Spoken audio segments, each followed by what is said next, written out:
Omar Jaén y Alondra Santiago. Ingeniero, ¿cómo ha estado? Muchas gracias por su tiempo. Mire, lo hemos invitado para conocer cuál es la expectativa que ustedes como productores agrícolas, como productores arroceros tienen después de esta movilización, cierre de vías, huelga que hubo, de ahí compromisos del gobierno nacional.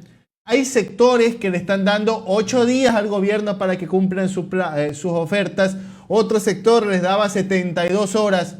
¿Usted de qué lado de la orilla se encuentra, ingeniero? ¿Cómo cree que se viene la cosa con respecto al gobierno y a los productores agrícolas? Una vez más, buenos días a todos los de la mesa y a todos la gran audiencia que tiene el programa. La expectativa de nosotros es que se cumpla, que se honre los compromisos principalmente. Los tiempos lo va a determinar la capacidad que tengan las partes de coincidir. No existe una medida de tiempo, pero sí existe la presión. Nosotros, lo que nos ha manifestado justamente en este momento se está dirigiendo para el segundo día de las mesas técnicas Lolita Alvarado con Naim Montenegro, que son parte de la asociación, se están dirigiendo para allá. Pero nos han dicho que mañana va a haber ya una puntualización a toda la problemática, a todos los puntos que se están tocando. Que esto viene arrastrado, por supuesto, originado desde un compromiso previo a ganar la elección del presidente, ¿no? Entonces, al darse todo esto, esperamos que se cumpla y que mañana, como se nos ha dicho a través de las mesas técnicas, mañana ya se llegue a un acuerdo, a una determinación o finalmente a reconocer cuál es el camino que se va a implantar o se va a seguir. Ingeniero, usted hablaba de una oferta de campaña. ¿Cuáles específicamente son las ofertas de campaña que ustedes están solicitando que el presidente Lasso cumpla? Lo que se ha venido, licenciado, hablando, que todo el mundo habla lo mismo, el precio de sustentación, ¿no? Básicamente... ¿Cuál debería ser ese valor, ingeniero? Bueno, siempre se ha hablado de 35.50 la saca, ¿no? ¿Ya? Es el valor que se ha llegado, el producto, y justamente hoy se está reivindicando eso en las mesas técnicas. Usted sabe que los costos son variables en los sectores, pero se estima entre un rango de $1.800 a $2.000 de acuerdo al sector y a la forma como se siembra.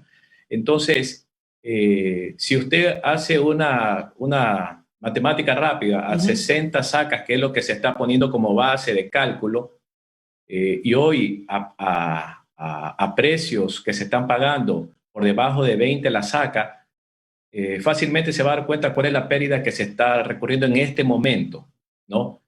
Al implantarse 35.50, permite un margen de ganancia para el agricultor que nosotros lo consideramos hasta digno, ¿no? O sea, algo que permita reinvertir y permita crecer en el sentido de la tecnología, en el sentido de la mejora, de las semillas, pero no se da hasta este momento y vamos a ver qué resulta mañana, ¿no? ¿Qué resulta mañana finalmente de todas estas mesas técnicas? ¿Y por qué mañana? ¿Por qué da esa fecha para mañana? ¿Hay alguna novedad mañana en específico?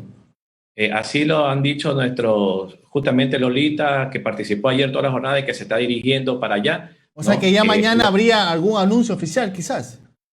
Así es como se ha trabajado en función de ayer. Le estoy dando la noticia de ayer porque la noticia hoy día se va a seguir trabajando en las mesas, ¿no? Ayer se ha hablado del precio de sustentación nuevamente, se ha hablado de una forma de cómo focalizar el subsidio del combustible para el agricultor, en el tema del diésel sobre todo. Se habló también del tema de los controles, pero básicamente toda esta línea tiene que dar, y obviamente con este análisis de costos, tiene que dar mañana, que es lo que se ha dicho, un resultado. Pues mañana nos tienen que decir, bueno, porque no queremos tampoco pasar hablando para que se diluya todo esto y no se llegue a nada, porque finalmente la situación es la misma. Usted hoy día cosecha y ven su cosecha y le van a pagar miserablemente.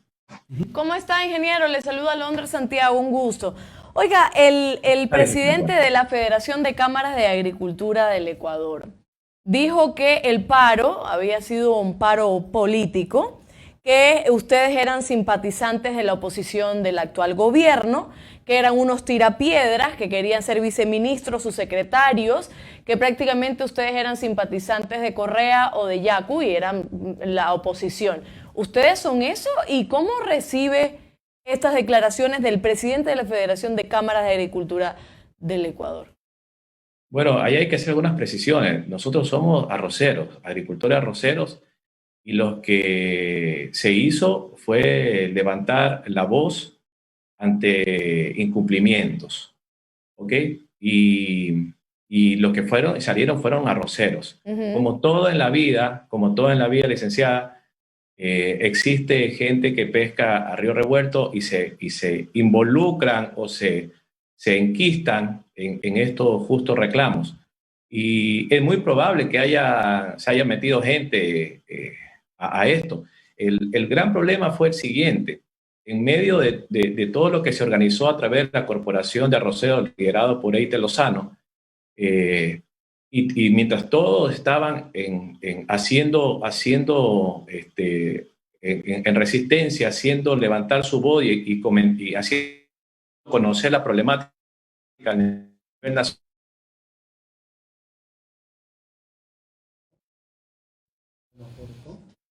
Congelada mi imagen. Ya, sí, ahí sí. estamos. Perdón. Sí. Hubo un grupo que accedió, llegó a la gobernación, habló con el gobernador, habló con la ministra, y ese grupo no era del sector arrocero y no pertenecían a todo este movimiento que estaba reclamando compromisos que no se habían cumplido. Entonces, en ningún momento aquí hay posiciones políticas, en ningún momento aquí hay una sola posición, que es la posición de un arrocero que está viendo cómo su sector está deprimido en cuanto a la agricultura, en cuanto a la que es la parte agrícola, que es totalmente diferente a la historia en la parte industrial. Usted no va a ver a ningún industrial haciendo este tipo de levantamiento de voz, ¿no? Claro, igual, ingeniero, a ver, yo entiendo que hay una división, porque de alguna forma, parcialmente, usted me está diciendo que efectivamente las palabras de Rafael Guerrero por ahí pueden ir, ¿no? Que en esta manifestación hubo algunos que tenían tal vez algunas insinuaciones o deseos políticos, porque hay una división en estos grupos, ¿no? O sea, nosotros como arroceros, no, nosotros somos un solo grupo, un solo sector. Lo que sucede es que, Alondra, discúlpeme, pero y es una verdad, o sea, claro, usted levanta la voz y automáticamente hay personas que deben tener intereses políticos, pero se juntan a esto y se hacen eco de un reclamo que puede ser de una sociedad, correcto, pero los llamados a resolver esto y a conversar este problema eran arroceros y finalmente se los consideró en el transcurso de la tarde y noche, pero no de la forma adecuada. Entonces, quienes tenían que haber estado ya en la parte de conversar, de alinear, de decir qué es lo que vamos a hacer, era la dirigencia de la corporación de arroceros con sus delegados y no otro grupo. Entonces, lo que pasó fue eso, y creo que a eso se refería el señor Guerrero cuando manifestó eso, que sucedió, pero que la realidad era que finalmente los arroceros estábamos en un sector, mientras en otro lado gente que no era arrocera, estaba discutiendo un tema de nosotros. Ingeniero, discúlpeme, pero se nota leguas que hay división entre ustedes. Claro. Se nota leguas que hay están divididos por orillas entre los productores agrícolas y en un tema tan sensible, sí, claro, lo ideal sería que haya unidad por lo menos en puntos básicos, ¿no? ¿Verdad? Y uno de esos puntos básicos, ayer conversábamos con Julio Carchi, y él nos decía, miren, a nosotros la subida de los precios de los combustibles nos está aniquilando. Le pregunto, ingeniero, usted como productor con experiencia, su grupo su asociación, ¿qué postura tiene con respecto al tema de los precios de los combustibles, de los subsidios a los combustibles? ¿Por dónde van ustedes? Que se tiene que dar el subsidio. O sea, no permite la actividad, el precio como se está dando. O sea, me acojo a las palabras de Julio y está asfixiando. O sea, a nosotros nos asfixia, por un lado, el tema del combustible y esta permanente alza, porque esto es a la vena el combustible. Y por el otro lado, el tema de los fertilizantes, o sea, de los agroinsumos. Es descomunal los precios, o sea, realmente por todos lados nos está asfixiando. Pero, ingeniero, ojo que hace unos días el gobierno firmó un decreto para poner arancel cero a todo lo que es importación de insumos agrícolas. ¿Eso no les es suficiente? La realidad es que, la explicación de por qué suben los precios, sobre todo de la urea, de este fertilizante nitrogenado, es por esta relación urea-petróleo. Entonces la fuente, como es el petróleo, si sube el petróleo, sube la urea. Esa es la explicación, es la única que nos dan, pero la realidad es que ha venido en el transcurso, en un rango de tiempo, hoy posesionado en 25 y que ya con indicios de que va a seguir subiendo también la urea.